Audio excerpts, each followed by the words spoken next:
Bayangkan, legenda sepak bola dunia, pemenang Ballon d'Or, ikon jutaan orang, dipenjara, bukan karena skandal besar, tapi karena paspor palsu. Tahun 2020, Ronaldinho ditangkap di Paraguay. Ia tidur di balik jeruji, bermain futsal dengan narapidana, dan dunia pun terkejut. Bagaimana bisa sang raja senyum, jatuh begitu dalam? Tapi inilah hidup. Tak peduli seberapa tinggi kau terbang, jatuh itu selalu mungkin. Dan inilah kisah luar biasa tentang bangkitnya Ronaldinho, sang pesulap lapangan hijau yang selalu tersenyum, bahkan di tengah badai.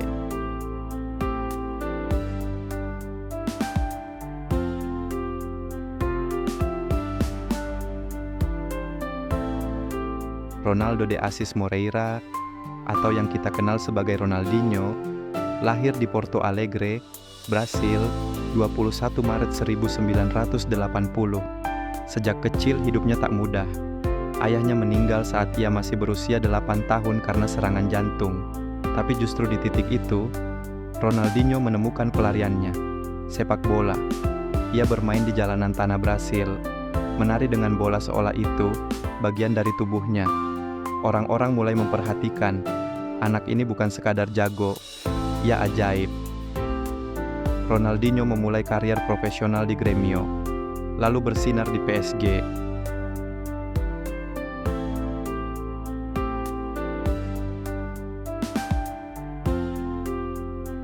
Tapi dunia baru benar-benar jatuh cinta saat ia tiba di Barcelona, tahun 2003. Di sana, ia tak sekadar mencetak gol, ia menciptakan seni, giringan, gocekan, dan senyumnya yang tak pernah lepas.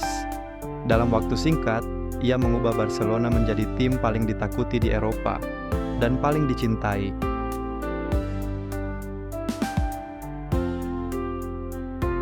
Ia menjuarai La Liga, Liga Champions, dan 2 kali meraih Ballon d'Or.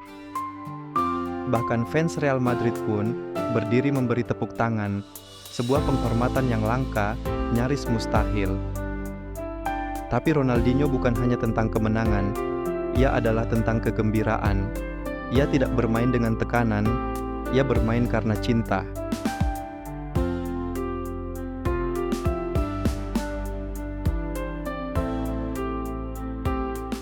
Kalau aku tidak tersenyum, maka aku tidak bermain dengan baik, katanya. Senyumnya menular. Ia mengingatkan dunia bahwa sepak bola bukan cuma skor, tapi soal kebahagiaan dan kebebasan. Setelah meninggalkan Barca, karirnya menurun. Ia sempat bermain di AC Milan, Flamengo, hingga Meksiko. Tapi kehidupan pribadinya mulai kacau. Hingga di tahun 2020, ia ditangkap karena masuk Paraguay dengan paspor palsu. Ronaldinho dipenjara. Namun walaupun dipenjara, ia tetap tersenyum. Ia ikut turnamen futsal dan membantu timnya menang dengan skor 11-2. Ia mencetak 5 gol dan 6 assist. Ia tak pernah kehilangan jati dirinya, pemain yang selalu membawa cahaya, bahkan di tempat tergelap. Ronaldinho pensiun dari sepak bola profesional pada 2018, tapi warisannya masih hidup. Di setiap anak yang menari dengan bola, di setiap senyum yang muncul saat melihat cuplikannya. Ia mengajarkan kita satu hal penting, kehidupan tak harus sempurna untuk menjadi luar biasa. Terima kasih Ronaldinho, kau bukan hanya legenda lapangan, kau adalah legenda dalam hati kami semua. Dan kalau kamu juga pernah tersenyum karena melihat aksi Ronaldinho atau terinspirasi oleh kisah hidupnya, jangan lupa untuk like, share, dan subscribe. Karena di channel ini, kita akan terus menghadirkan kisah-kisah luar biasa yang membuktikan bahwa di balik setiap bintang ada perjalanan yang penuh makna.